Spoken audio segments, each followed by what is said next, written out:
30 वर्ष बंद कारखान्यासाठी शेतकऱ्यांचा एल्गार। एरंडोल तालुक्यात शेतकऱ्यांचे बेमुदत धरणे आंदोलन सुरू। जळगाव जिल्ह्यातील एरंडोल तालुक्यात शेतकऱ्यांनी आजपासून जोरदार आंदोलन छेडले आहे। वसंत सहकारी कारखान्याला 551 कोटीची हमी द्यावी या मागणीसाठी शेतकरी धरणे आंदोलन करत आहेत। तब्बल 30 वर्षापासून बंद असलेल्या या कारखान्याला पुनर्जीवित करण्यासाठी शेतकरी आक्रमक झाले आहेत। वसंत सहकारी कारखाना गेल्या 3 दशकापासून बंद अवस्थेत आहे, त्यामुळे हजारो शेतकऱ्यांचे आर्थिक नुकसान होत असल्याचा आरोप आंदोलनकर्त्यांनी केला आहे। मागण्या मान्य होईपर्यंत आंदोलन सुरू ठेवण्याचा इशारा देखील शेतकऱ्यांनी दिला आहे। त्यामुळे प्रशासन या प्रश्नावर काय निर्णय घेते याकडे सर्वांचे लक्ष लागले आहे। पहा यावेळी काय म्हणाले आंदोलक शेतकरी। प्रमाणे वसाकाला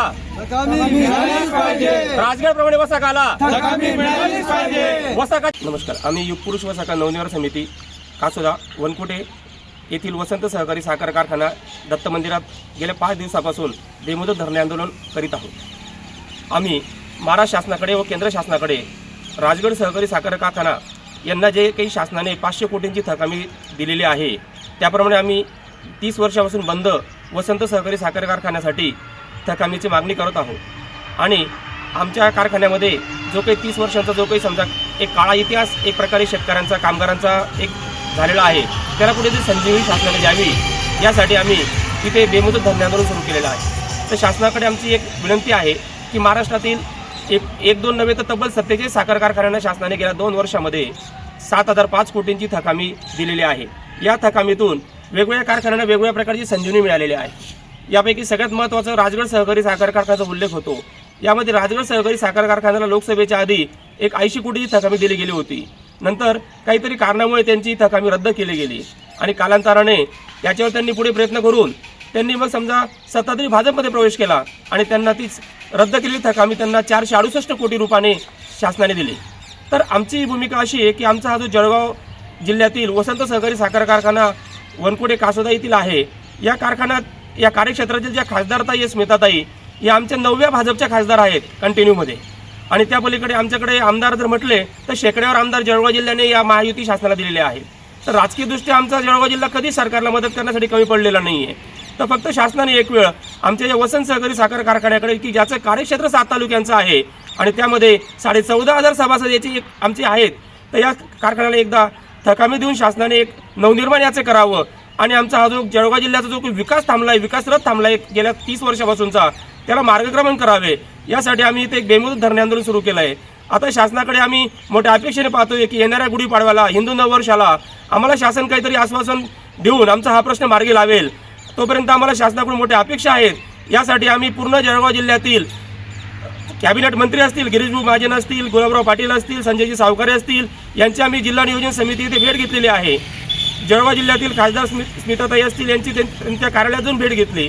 यासोबत आपल्या वसाका कार्यक्षेत्राचे स्थानिक आमदार आपले अमोलदादा यांची आमच्या 3-4 वेळा बैठका झाल्या आहेत। पाचोराचे आमदार आपले किशोरप्पा पाटील यांच्यासोबत आमच्या 2-3 बैठका झालेल्या आहेत। यासोबत चाळीसगावचे आमदार मंगेशदादा चव्हाण, अंबनेरचे आमदार अनिलदादा या सर्वांचे आमच्या वेळोवेळी भेटीतून त्यांना निवेदन देणं झालेलं आहे। याच पलीकडे विरोधी पक्षनेते नाथाभाऊ यांच्यासोबत आमची त्यांच्या घरी जाऊन चर्चा झालेली आहे, बैठक झालेली आहे। तर हे सगळं असताना आम्ही गेल्या 2 वर्षापासून या प्रश्नासाठी शासनाशी एक सनस्थिर मार्गाने लढत आलेलो आहोत।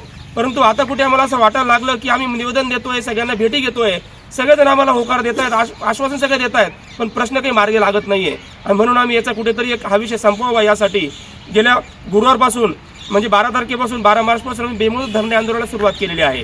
तर या माध्यमातून आम्ही आता जोपर्यंत हा विषय मार्गी लागत नाही तोपर्यंत इथे आम्ही बेमुदत धरणे आंदोलन सुरूच राहणार आहे। तर यासाठी शासनाला, मायबाप शासनाला आमची विनंती आहे की 47 कारखाने जसे महाराष्ट्रातील आहे त्याचप्रमाणे जळगाव जिल्ह्यातील वसाका सुद्धा हा 7 तालुक्यांच्या कार्यक्षेत्रातील आहे। आणि सगळ्यात दयनीय अवस्था अशी आमच्या जळगाव जिल्ह्यातली की आमच्याकडे पाणी भरपूर आहे, केळीसारखं पीक हे बऱ्याचदा नैसर्गिक लहरीपणामुळे उद्ध्वस्त होतं। मात्र ऊसाचं पीक हे पठार पीक आहे बऱ्यापैकी, त्याला कमी पाणी चालतं, जास्त पाणी ते सहन करून घेतं, त्याला फवारे कमी लागतात। यामुळे आमच्या शेतकऱ्यांकडे पाणी असून आम्ही आज ऊसाचे सोन्यासारखं पीक घेऊ शकत नाही। दुसरी गोष्ट, आमच्याकडे शेतकऱ्यांच्या मुलांचा लग्नाचा आज भयावह प्रश्न आहे। शेतकऱ्यांची आर्थिक स्थिरता नसल्यामुळे शेतकऱ्यांच्या मुलांना कोणी सहज मुली देत नाही।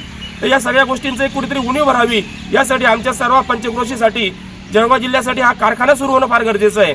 हा जर कारखाना एकदा शासनाने आम्हाला मदत देऊन सुरू केला तर आम्ही निश्चित शब्द देतो शासनाला की आम्ही याला महाराष्ट्रातील 1 नंबर साखर कारखाना बनवून दाखवू. फक्त मायबाप शासनाला विनंती आहे की आमच्या भावनाचा सकारात्मक विचार करावा आणि लवकरात लवकर येणाऱ्या 2 दिवसात म्हणजेच गुढीपाडव्यापर्यंत आम्हाला याचा मार्ग काढावा. नम्र विनंती. धन्यवाद.